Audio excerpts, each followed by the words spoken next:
But I think the best kind of way to maybe kind of advertise my research is that it's about how do the kind of neat technologies that we think of as being ways to improve our world in the future, what do those mean for criminal law? And do they raise really special concerns that we haven't thought of?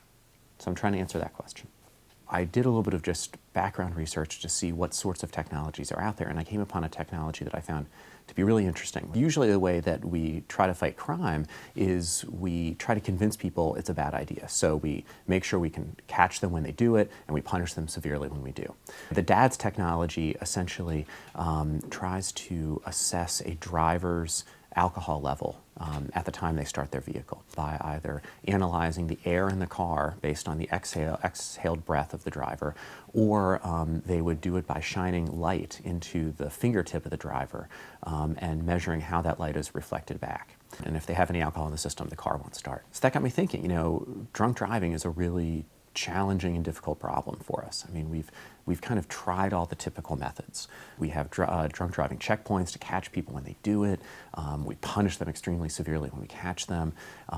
But yet people continue to drive drunk. People continue to die because of drunk driving.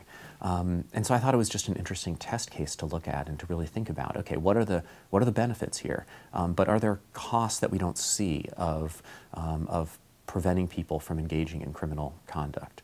My most recent article helps, I think, maybe bring a more practical spin to what I've been looking at. In that, there, instead of dealing with technologies that prevent crime, right, we're looking at beginning to predict individual criminal behavior. The idea being that if somebody is on a street corner and they are going back and forth from a location away from the street to the street and interacting with people on the street, that is conduct that at least we think is indicative of drug sales.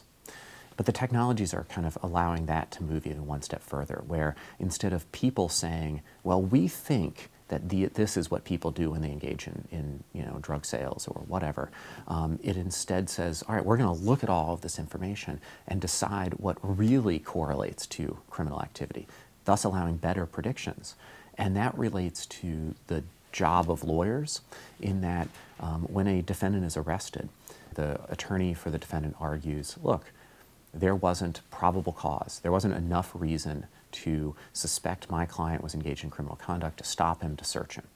And if the judge agrees, then the evidence that was found during that search would be suppressed, would be thrown out, couldn't be used against him. And so let's say the police officer comes into court and says, well, the reason I stopped the guy is because the computer told me there's a really good chance he was engaged in criminal conduct.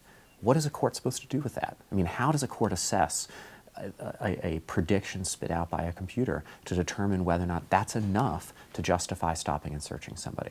After all, stopping and searching somebody without that kind of justification, that's a constitutional violation. I mean, how do these things interact? And I firmly believe that the students that I'm teaching now in criminal law, that if they go on to be criminal lawyers, they're going to be having to deal with these sorts of technologies. Maybe not the specific questions, but the same ideas.